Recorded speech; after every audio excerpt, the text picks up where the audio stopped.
speaking the truth and speaking up will most likely cause you to be unpopular. You will lose friends. People will fight you to defend a lie that they believe and justify their actions and what they do.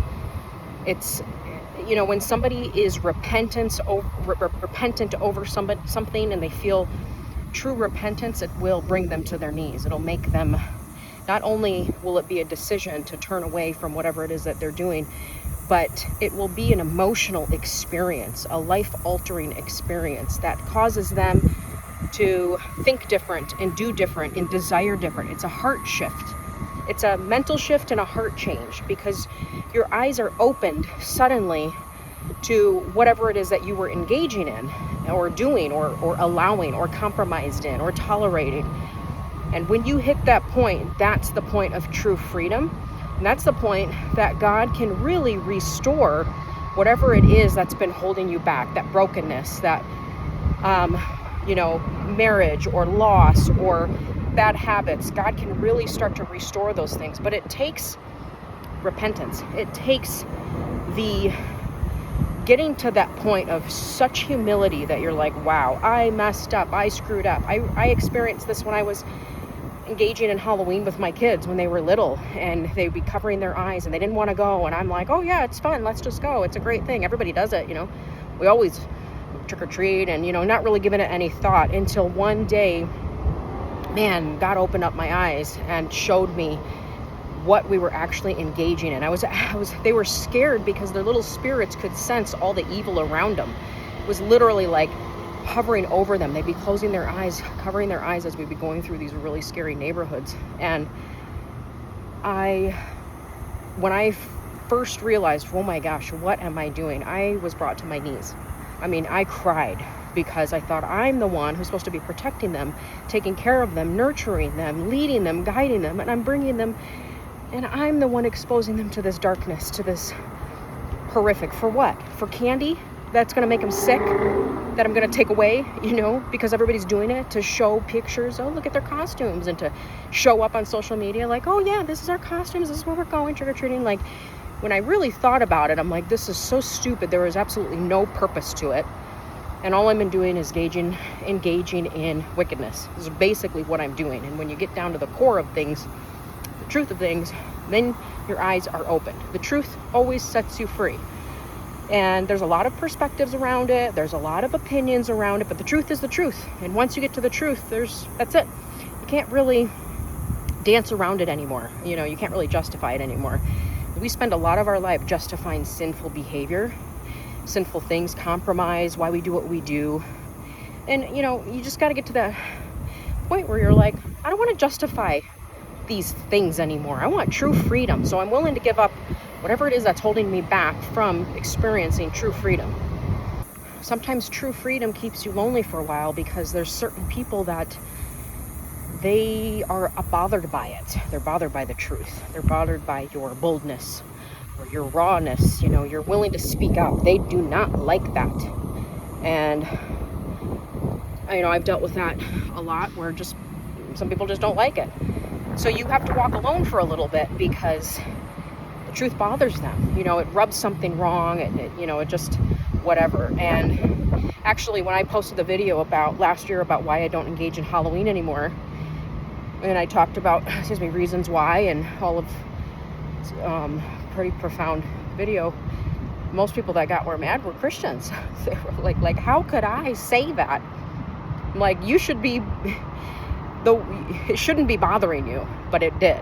And those are the people that unfollowed me because of that. So you just have to be prepared for that. Not everyone's going to like you, but you're not here to make friends with everybody. You're not here to make friends with the world. You're here to do what God's called you to do. And sometimes that means walking alone, and He'll give you the strength to do it.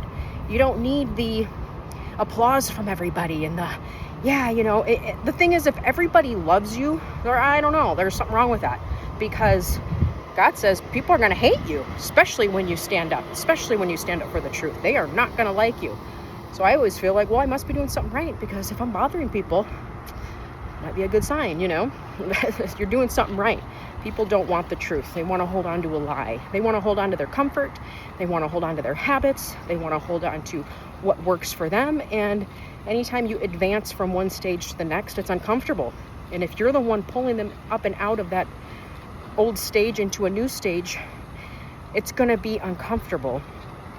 Transition is uncomfortable, and letting go of the old is uncomfortable, especially if you're the one speaking up to try to help them. Sometimes people will they'll say, well, you're judging me. No, I'm trying to help you. I'm trying to, again, not everybody wants to help, so it is what it is. But that doesn't mean you shouldn't keep speaking up and keep speaking the truth. If God's placed something on your heart, a wisdom, a revelation, knowledge, because people need breakthrough. Like, you can't get breakthrough unless you get down to the truth, unless you're willing to die to self and you're willing to let those old ways go.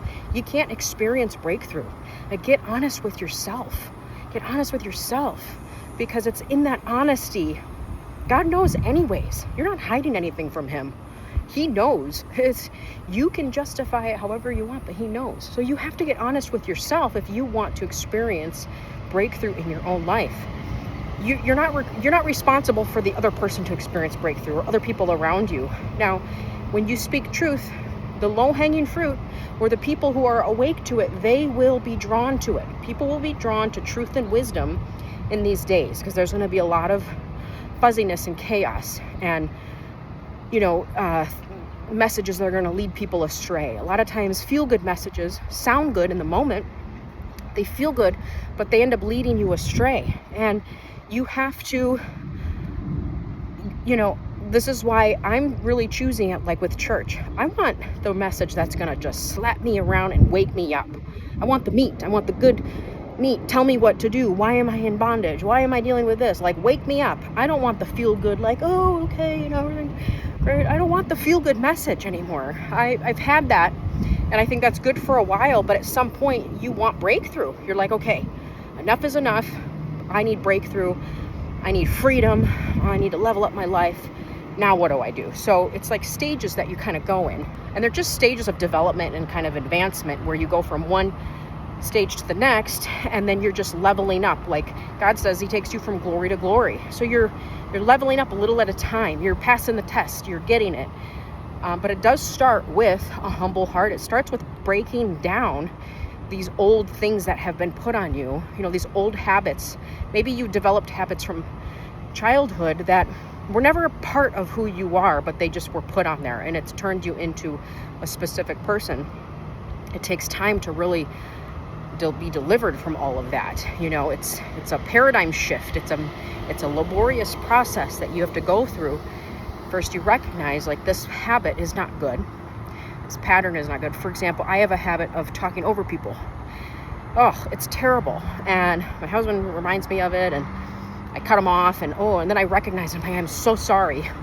I am so sorry. And it stems from being a child, never feeling like anyone heard me or listened to me, and I gotta talk over them because they're not hearing me. Like, I didn't have a voice. It was just muffled and suffocated, and you do what I say, how I say, when I say, and that's it. You're not free to be you.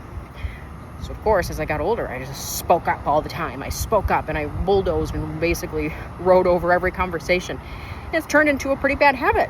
It's still to this day. Like today I did it. And so it causes conflict. I got to work on that. So you got to get honest with yourself of those habits and be willing to change the things that aren't producing good fruit. Alicia, you need to be a better listener. You need to slow down, hold your tongue, and be a better listener. Speak when it's time and when God's telling you to speak. And I actually have gotten better about it over the years, because a revelation that I got was you never have to take back something you didn't say. And so I would remind myself of that. And it's allowed me to step out of certain like arguing or even gossiping circles or drama or just whatever. I just thought, I'm not even going to respond. Why even respond to this? Because I don't have to take back something I didn't say, so I'm not even going to respond. And sometimes when you respond, you're igniting the fire. It's like ping pong. You're going back and forth with you're not getting anywhere. So first you have to confront those areas in yourself. Again, you can't change another person, but you can change yourself. Confront those areas and then work on them. And when it comes down to it, you're left with the raw version of yourself. And you know what? Not every part of you is bad. God designed you specifically for a certain time, a certain place, and a certain way. And those are gifts that he wants to use. Your strength. Maybe you have a boldness about you, a courage about you. You're full of faith. Don't lose those things, because God needs to use those. That's part of who you are and who he created you to be. And he used everything in your past to turn you into that person. So don't apologize for that. This is the time for women. You rise up and you run your race. Don't be beat down. Don't feel like you have to be quiet and you have to suppress everything. You run your race. You get bold. You take care of what needs to be taken care of. If it's time for you to lead, you lead. You do what you have to do. Because now's the time for the lionesses to rise up, to do what God's called us to do, to take care of business, be the mama bears, take care of the homes. Don't just spend your time shopping and going to Home Goods and getting fat and eating, drinking Starbucks. And you take care of it. You take care of that body. You get strong. These are all healthy things. Set up boundaries. Get rid of the toxic relationships. Do what you got to do. You're going to not only feel so good, but it's going to empower you, because you're going to infuse that motivation with God's strength. And boy, you're going to be unstoppable.